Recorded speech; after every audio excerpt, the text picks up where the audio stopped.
in a galaxy far from our own, where stars burned bright against the backdrop of infinite space, the Galactic Empire ruled with an iron fist. The vast empire stretched across multiple star systems, enslaving countless worlds, and subjugating entire populations beneath the cold glare of its might. The empire, with its towering warships, technologically advanced weapons, and legions of ruthless soldiers, was an indomitable force. But as with all oppressive powers, it created powerful enemies who would not bow. And it was one such enemy, a woman from a long-forgotten era, who would soon make the empire tremble. Her name was Baba Yaga, a name that had once whispered through the forests of ancient earth, passed down through generations in myth and legend. She was no mere myth, however. Baba Yaga was a being of unimaginable power, one who had lived for centuries, if not longer. She had seen the rise and fall of civilizations, and though she had chosen to remain in the shadows, her influence had always been felt. Her story was one of vengeance, survival, and the undying drive to protect those she loved. The empire had underestimated her. The three sons of Baba Yaga were no ordinary children.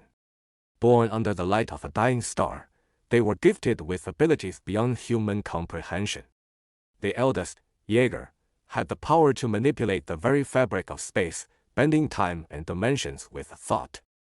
The middle son, Anatoly, could command the elements, summoning storms and fire with a mere gesture. The youngest, Lav, had the uncanny ability to commune with nature, speaking to the trees, the animals, and even the wind itself. Together, they were a formidable force, a trio of warriors whose powers could reshape the course of the universe, but the empire had no interest in the boys' potential. To them, they were just another threat to be neutralized. And so, they came in the dead of night, descending on Baba Yaga's home, a secluded cabin deep within the heart of a dark, forgotten forest. They took the children, abducting them from their mother's protective embrace, leaving Baba Yaga alone to face their wrath. What the empire did not know was that they had made a grave mistake. Baba Yaga was no ordinary mother, and her love for her sons ran deeper than the cold steel of any imperial weapon. She had spent her life honing her abilities, learning ancient magics that could tear apart the fabric of reality itself. The moment the empire's soldiers took her sons, they signed their death warrant. Baba Yaga would not rest until her children were returned, and she would not stop until the Galactic Empire paid for its crimes. She had lived through countless wars, seen the rise of empires, and watched as they crumbled to dust. But the empire, this cruel, godless force, had gone too far. They had taken her children. They had taken her flesh and blood. And now, they would feel the wrath of the very forces they had long sought to control. But Baba Yaga did not set out alone. She knew that to face the empire, she would need allies, creatures of unmatched ferocity and loyalty. And so, she called upon the only beings she could trust, her two killer honey badgers, Moros and Zima. These were no ordinary animals. They had been bred by Baba Yaga herself, imbued with the same ancient magic that flowed through her veins. Moros, the larger of the two, was a hulking beast, with muscles rippling beneath his thick, coarse fur. Zima, smaller but no less deadly, was quick and cunning, a shadow moving through the darkness with deadly precision. Together, the trio of Baba Yaga and her two killer honey badgers embarked on a journey to reclaim her sons and exact vengeance on the empire. The universe would learn that even the most powerful of empires could be brought to its knees by the forces of nature and the boundless power of a mother's love. The path ahead would not be easy. The empire was vast, its reach extending to the farthest corners of the galaxy. But Baba Yaga was not afraid. She had faced worse threats before, and each time, she had emerged victorious. This time, however, would be different. She was not just fighting for herself, she was fighting for her family. Her first stop was a remote imperial outpost on the edge of a forgotten star system. The empire, in its arrogance, had assumed that Baba Yaga would never dare to challenge them. They had underestimated her, believing her to be a relic of the past, a forgotten legend. But Baba Yaga had learned from the mistakes of those who had come before her. She knew how to strike when her enemies were at their most vulnerable. The outpost was heavily guarded, But Baba Yaga was not concerned. With a flick of her wrist, she summoned a storm that darkened the skies, blotting out the stars above. Moros and Zima charged forward, tearing through the Imperial defenses with savage abandon. The soldiers, armed with the latest weapons and armor, stood little chance against the onslaught of the two killer honey badgers. Moros plowed through them with unstoppable force, his claws rending through steel like paper, while Zima danced through the chaos, her razor-sharp teeth biting into the flesh of anyone who dared to get too close. Baba Yaga herself was a force to be reckoned with. She moved through the battlefield with eerie grace, her ancient magics flowing through her every movement. With a wave of her hand, she caused the very ground beneath her enemies' feet to crack and break apart, sending soldiers plummeting into the abyss below. The air crackled with raw power as Baba Yaga summoned torrents of fire and ice, scorching the earth and freezing her foes where they stood. The outpost fell in a matter of hours, the Empire's forces reduced to nothing more than smoldering wreckage. Baba Yaga and her honey badgers stood victorious, but there was no time to celebrate. Her sons were still out there, taken by the Empire, and Baba Yaga would not rest until they were in her arms once more. The next step in her journey led her to a massive imperial fortress on a distant planet. The fortress was surrounded by a labyrinth of defenses, designed to keep out even the most determined of invaders. But Baba Yaga had never been one to back down from a challenge. With her magic and the strength of her two loyal honey badgers, she would tear through the fortress's defenses and bring the Empire to its knees. As she prepared for the final assault, Baba Yaga felt a deep sense of purpose. The Empire had taken everything from her, the peace she had once known, the family she had nurtured, but they had made one fatal mistake. They had underestimated her. And now, they would pay the price. The Empire had no idea what kind of storm was coming for them. Baba Yaga's fury was no longer confined to whispers in the dark. She had made her mark on the Empire, and now they would understand the true cost of underestimating a mother. The outpost was gone, obliterated by the combined wrath of her magic and her two honey badgers. But it was only the beginning. Each strike was a calculated step towards something larger, something unstoppable. The Empire had taken her sons, but now she would take their empire. She stood at the helm of her makeshift ship, the Koshii, a hulking freighter cobbled together from the wreckage of forgotten worlds. Her hands, scarred by time and conflict, gripped the controls with ease.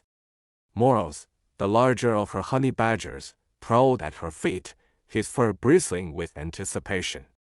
Zima, the smaller but more agile one, sat perched at the observation window, her eyes scanning the cold expanse of space. Every jump she made brought her closer to the heart of the Empire's operations, and each time, the danger grew. She had learned enough from the first strike, fleeting as it was, that to take on the full might of the Empire, she would need more than just brute force. She needed to outthink them. She needed to hit them where they weren't watching. A secret smuggler's network became her next target. It was through this underground channel that she hoped to trace the movements of the Seraphis, the ship that carried her sons. The Seraphis was no ordinary transport. It was an imperial warship masquerading as a civilian vessel. Its crew was handpicked from the Empire's elite, its cargo was classified, and its mission was unknown to all but the highest of the Empire's officers. But Baba Yaga had a way of finding what others wanted to keep hidden. The smugglers were reluctant to cooperate. They had no reason to trust her, no reason to believe that she was anything more than a ghost story. But Yelena had something the smugglers wanted, an offer of protection. The Empire had been cracking down hard on illegal trade routes, making it dangerous for anyone caught in their web. In exchange for the information she sought, Baba Yaga would guarantee their safety, at least for a time. The meeting took place in the shadow of a dying moon. Baba Yaga's ship dropped into the atmosphere like a stone, the gravity well pulling her downward as the Koshii ripped through the upper layers of the atmosphere. The smugglers had set up shop in an old mining facility, a place long abandoned after the Empire had stripped the planet of its resources. The rusted buildings were perfect for hiding, the jagged landscape providing ample cover. But Baba Yaga knew better than to trust appearances. Danger was always closer than it seemed. She landed the Koshii on the outskirts of the settlement and exited the ship. Moros and Zima followed close behind, their every movement silent, predatory. Baba Yaga didn't need to speak to them. There was an understanding between them, a bond forged through years of survival in the harshest of conditions. Her magic flared lightly as she approached the meeting point, a force field pulsing at the edge of her senses. The smugglers were nervous, their hands twitching toward weapons they didn't understand. They had seen her handiwork before the devastation left in her wake, and they knew what she was capable of. They'd heard the rumors, the Baba Yaga who brought destruction with a mere thought. But they were desperate, and desperation breeds deals even with demons. The leader of the smugglers, a gaunt, pale man with sunken eyes, stepped forward. He was trembling, but his voice held a trace of arrogance as he addressed her. "We don't know who you are, lady, but this is our territory. If you want to make a deal, you'll play by our rules." His eyes flicked nervously to Moros, then Zima, but he held his ground. Baba Yaga's gaze was cold. "I'm not here to make deals," she said, her voice a low growl. "I'm here to find something. Information. And I suggest you tell me what I need to know if you wish to survive this night." The smugglers hesitated, but only for a moment. Fear overtook pride. "The Seraphis, we've heard of it.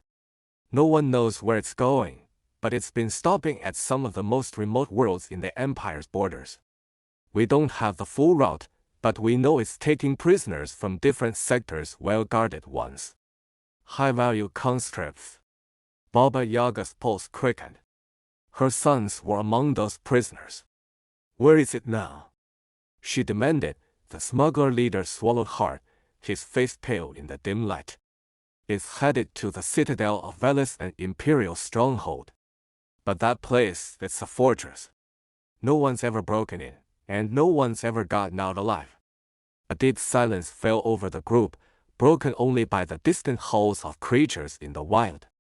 Baba Yaga's eyes narrowed, and she could almost feel the presence of her sons, lost, trapped, but still alive, waiting for her to find them. "I've heard of Veles," Baba Yaga muttered, mostly to herself. "It doesn't matter. I'll burn it to the ground if that's what it takes." The smugglers were visibly uncomfortable with her words, but they knew that any attempt to stop her would lead to their end.